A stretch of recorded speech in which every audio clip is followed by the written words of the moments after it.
um, deep trance identification.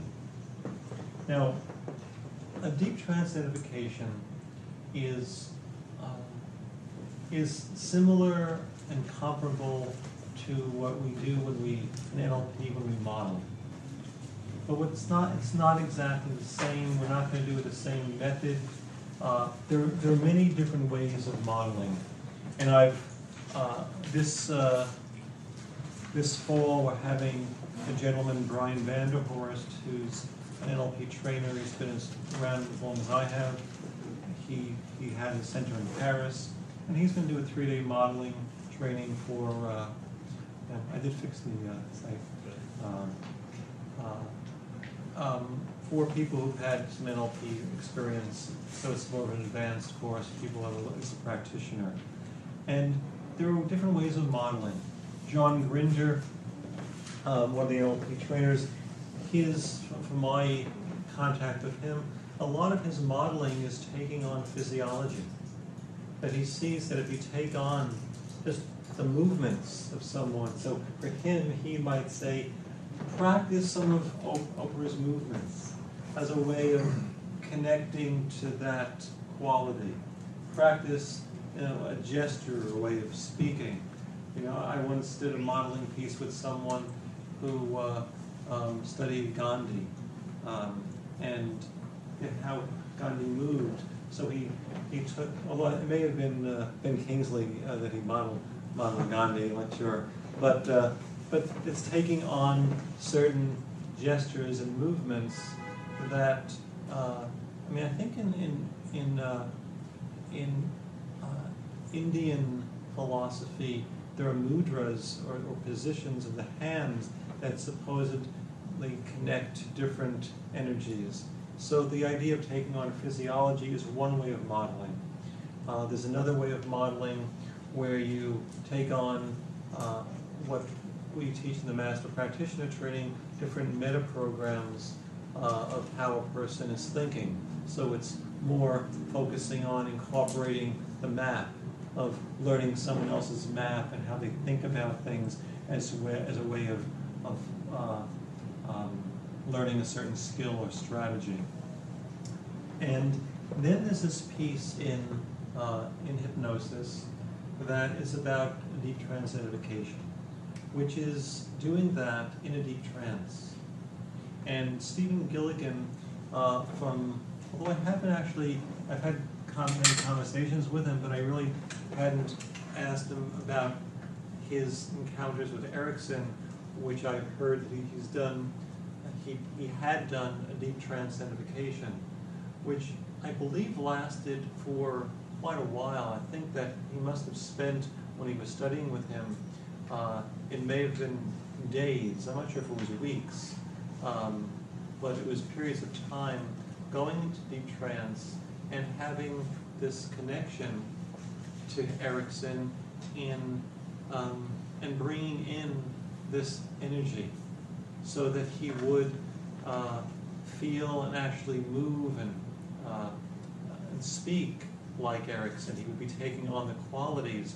So in a way, this is not about becoming somebody else. It's not about not being you. It's recognizing that that we are part of this larger whole, this larger community. And I think Leslie Cameron Bandler, who's Richard Bandler's wife, had said that she liked to think of it as this world bank of behaviors, and people are making withdrawals and deposits into this bank. So just by your being in the world, you're making a deposit. People see you, people have an opportunity to model you and to learn from you and to incorporate it into their style. And that's what this is about.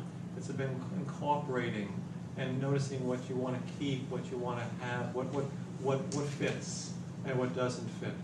Because I'm sure, even the best role model, there are probably, elements of Oprah that you relate to and that you resonate with, and some that you don't. And so you're looking for taking that in. So I'm going to suggest that what you do right now, similar to what Letitia is doing, is think about a person. And it could be a real person, could be someone you personally know, or someone you never met, maybe like someone on TV. And it could be a real character. It could be, if let's say you read all Sir Arthur Conan Doyle, Sherlock Holmes, and you have a real good sense of the Sherlock Holmes character, you might want to, so you have a representation of this person. Of course, it could also be Basil Rathbone playing Sherlock Holmes, so it just depends on what you choose. Or you could pick someone in, it could be a character in a movie. So however you want to do it, but pick someone who represents the archetype quality that you think would be important for you. So in this process, you're each going to be selecting a man or a woman who, in your estimation, has something special, something that that perhaps you feel may be dormant inside of you, that's something that you want more active in your life.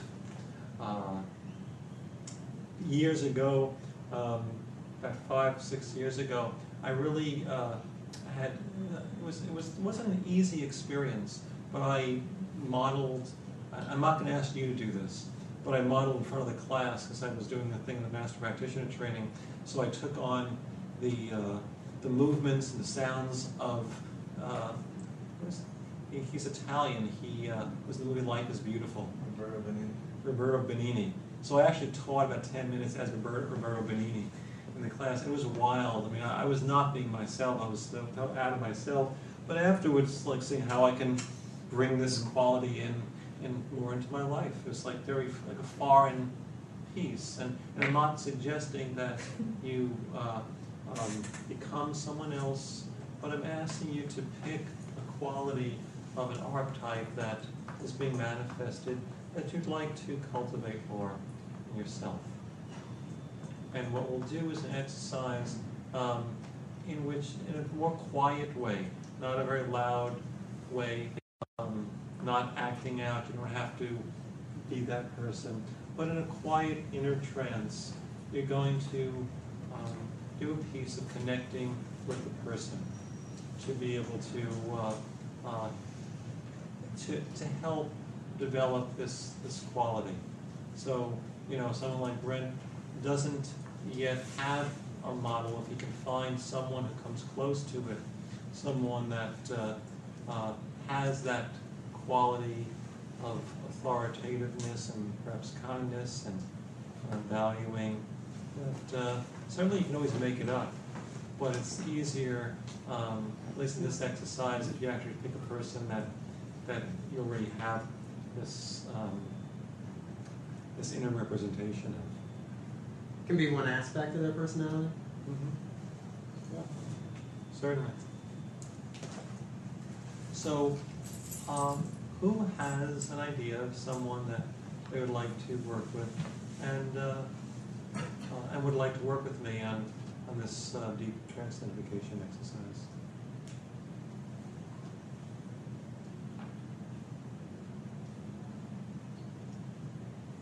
Be careful with that pen up.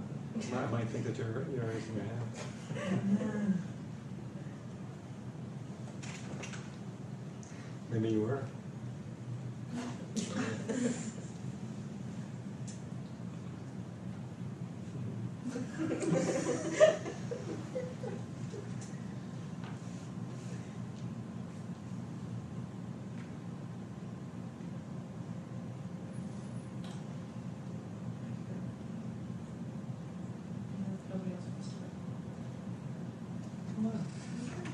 And let's so we use these chairs here.